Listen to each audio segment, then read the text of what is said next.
All right, let's dive in today into Exodus 14. It's the story of the Israelites and, escaping Egypt, crossing the Red Sea. Pretty epic stuff. You might be thinking, okay, ancient history, so what? But there's so much more to it than that. This story is like jam-packed with wisdom about facing our fears, making tough decisions, and finding that courage to move forward when things look, well, impossible. It really is amazing how the story, thousands of years old, can still speak to us today. Right, like a guide almost for those, those Red Sea moments. We all have them. So the Israelites, right, they've just escaped from Egypt, generations of slavery, just like that, gone.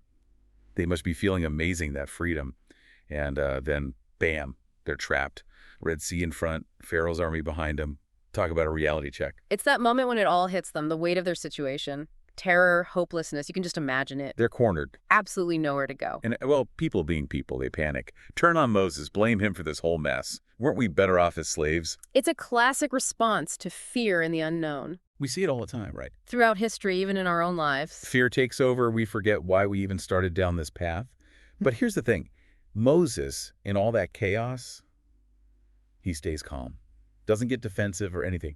Just says, "Fear ye not, stand still and see the salvation of the Lord." Powerful words. Like he's tapping into something bigger than himself. The deep well of faith. While everything around him is falling apart, Incredible leadership, really. he's not downplaying the danger, just acknowledging it Right. and encouraging them to shift their focus. Trust in something beyond themselves. Then the impossible happens.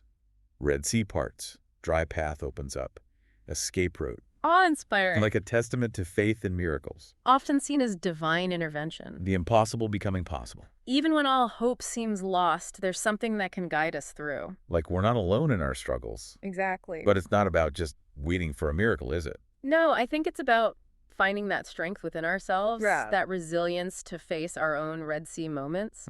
With courage, Absolutely. with determination. Yes. So how do we do that? How do we find that Moses-like calm when the things feel impossible? That's where this ancient story connects with us today. Okay. Those emotions, those challenges, they're universal. So even if we're not, literally facing a giant sea, Yeah. we all have those metaphorical Red Sea moments. Exactly. Those situations that feel like, this is it, I'm stuck. Those fears that can just paralyze us. Yeah, I think we've all been there. Yeah, those moments that seem to block our path. Make us want to turn back. Exactly. So how do we get through that? What can we learn from, from the Israelites? How can we be more more courageous, more resilient? Well, one thing that really jumps out at me is staying calm.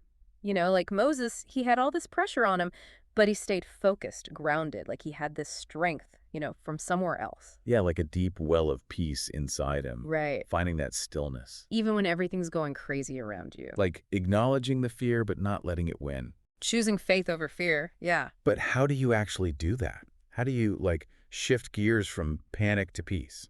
There are things that can help.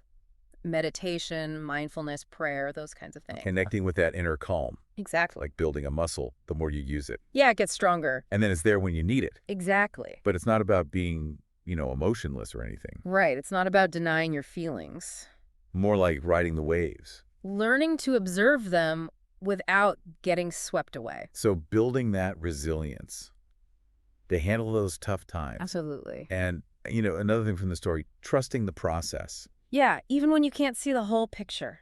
Like the Israelites, they walked into that seabed, Not knowing what would happen. but they trusted. That there was a path forward. A leap of faith, It takes a lot of courage. especially when you're scared or unsure. But those moments, when you let go, when you surrender, That's when things can really change. when you trust in something bigger than yourself, Not having all the answers, just having faith. it's empowering. It is. It really is. And then there's leadership. That's huge in this story. Moses, right? His faith, his calm, it inspired people. Made them trust him. And that's a lesson for all of us, Leading by example. Inspiring, not demanding. Made the calm in the storm. Yeah. The hope when things feel dark. Beautifully said.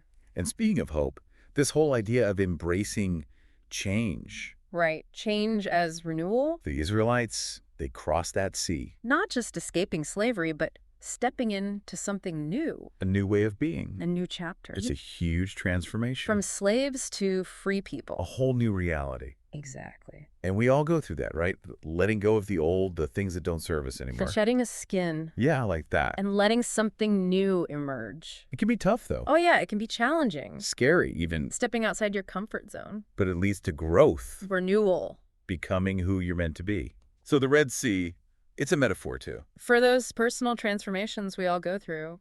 The lessons are still relevant today. Finding that strength, that faith. Trusting the process. Even when you don't know the outcome. Embracing change. It's about growth, renewal. Knowing that you're not alone. Even when things are uncertain. So we've been talking about, staying calm, trusting the journey, and embracing change. It's all connected. Yeah.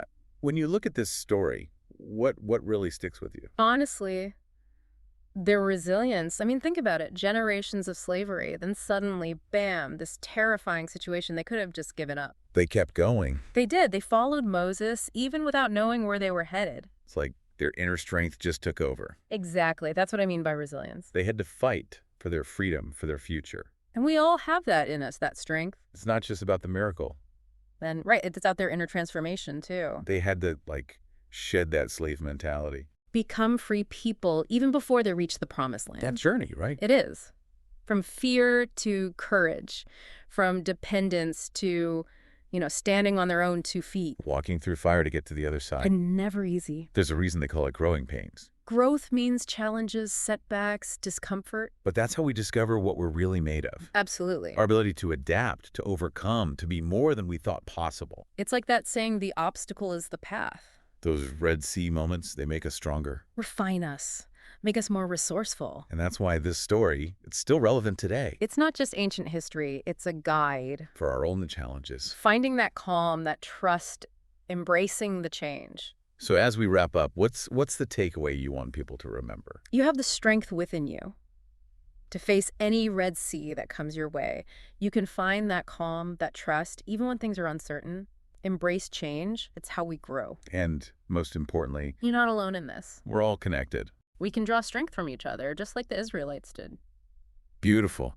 Thank you for joining us on this deep dive into Exodus 14. I hope you found it inspiring, hopeful. Until next time, keep exploring, keep learning, and keep diving deep